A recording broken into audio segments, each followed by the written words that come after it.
Hello everyone. I hope you all are doing good with your study. In our last class, I have discussed the basic intro of human reproduction. And I also say that to understand the human reproduction, first of all, we have to understand the reproductive parts where human reproduction are going to take place. So in this video, we will start with male reproductive system.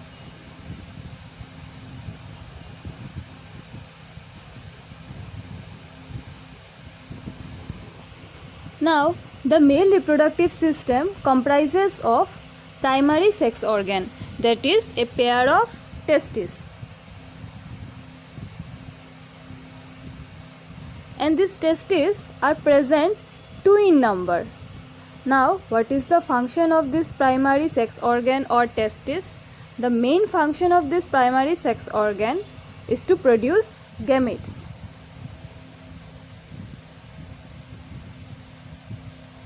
In my last class, I have discussed what is gametes. So, gametes are an organism's reproductive cells.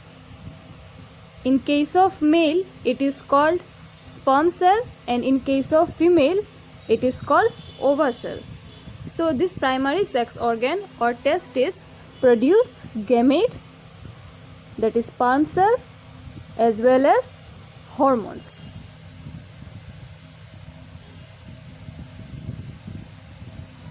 Now, in case of male, the hormone is known as testosterone hormone.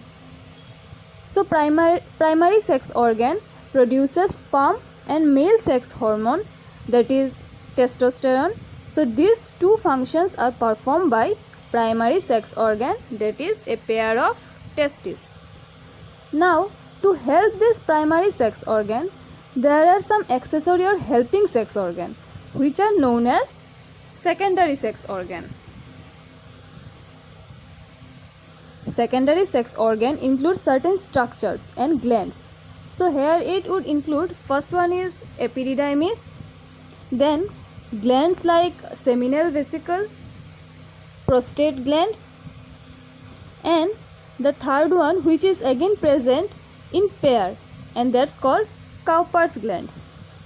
So all these structure, epididymis, seminal vesicle, prostate gland and Cowper's gland, are the structures which are going to help as a secondary sex organ. And then there are some ducts which will help in conduction of sperm. So the two ducts are, actually there are many ducts present, but most important is, first one is vas deferens and second one is urinogenital duct.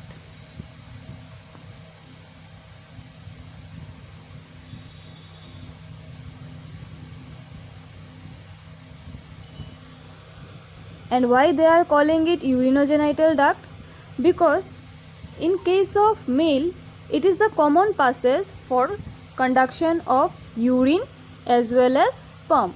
So it is a common passage, and that's why it is called urinogenital duct. And then there is one more structure which is called external genitalia. External genitalia.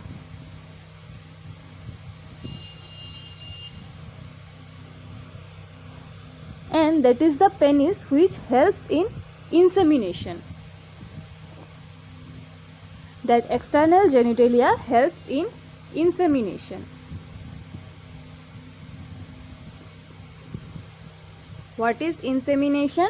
Insemination is the deposition of sperm cell into the female reproductive tract.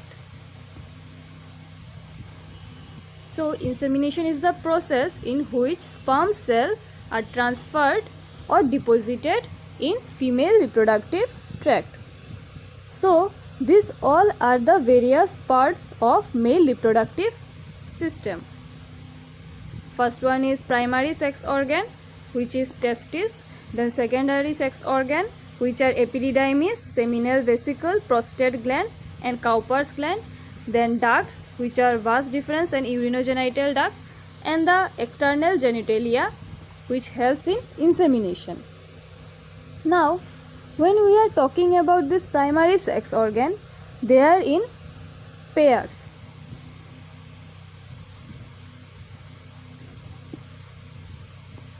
This primary sex organ or testis, they present in pairs and they are small oval structure.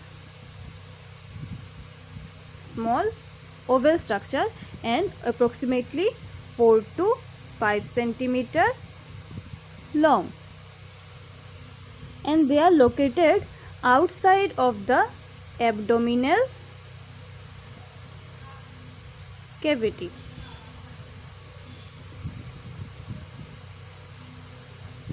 They are located in the outside of abdominal cavity in scrotum sac. Scrotum is nothing but a pouch-like structure. Pouch or bag-like structure which is made up of a thin skin and a muscle. So in case of human, testes are located outside the abdominal cavity.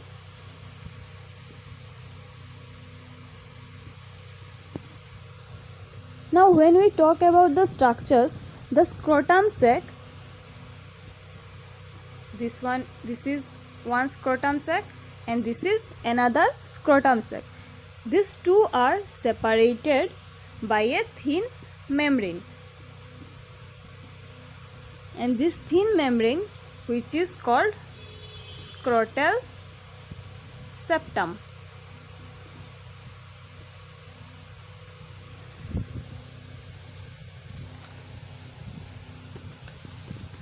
Let me draw the diagram here. Okay, this is one scrotum sac and here is another scrotum sac. These two scrotum sac separated by a thin membrane. This thin membrane is known as scrotal septum.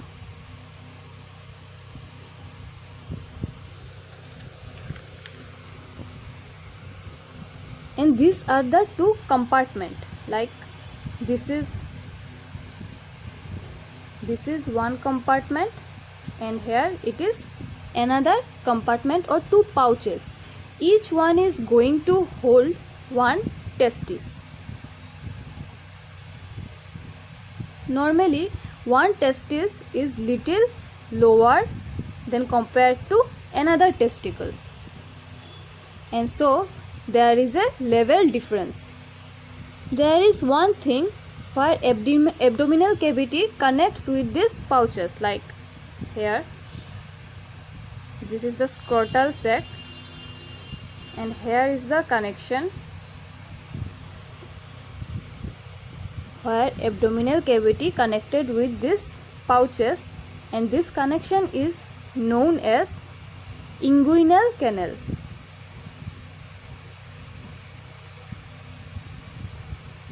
Inguinal canal. So the connection between abdominal cavity and the pouch-like structure is known as inguinal canal.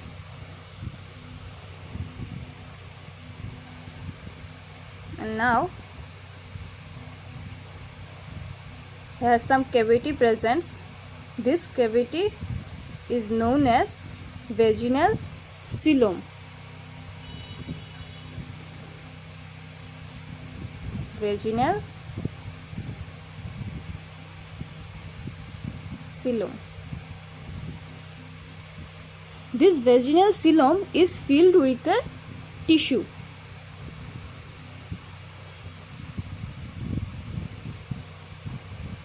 So this vaginal coelom is filled with a numerous tissue which is known as hydrocele.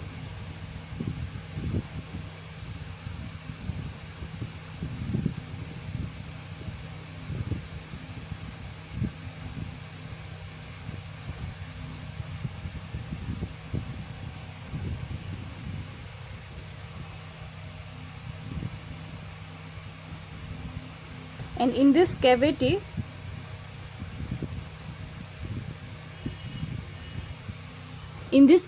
the oval structure which is called the testes and are present, and these testes are surrounded by, here is the testes, these testes are surrounded by hydrocele cavity. Now the testes are fixed with the scrotal sac by the structure which is called gubernaculum. Here is our testis, and this is connected with scrotum sac, and this connection is known as gubernaculum.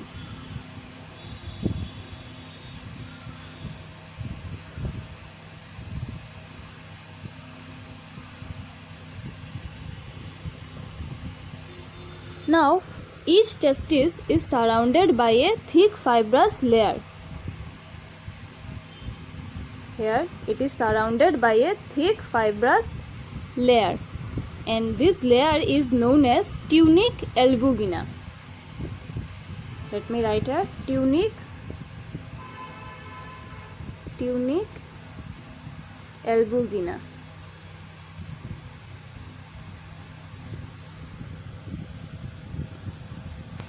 And outside of this tunic albugina there is one mole layer.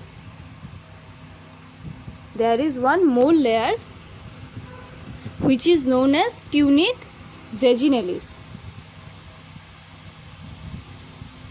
Tunic vaginalis. So there are two layers. One is tunic albugina and another one is tunic vaginalis, which protects the testes. So this is how the testes are placed in the scrotal sac. So this is all about the structure of scrotum sac. So in our next class we will discuss about the structure of testis which is present inside of this scrotum sac.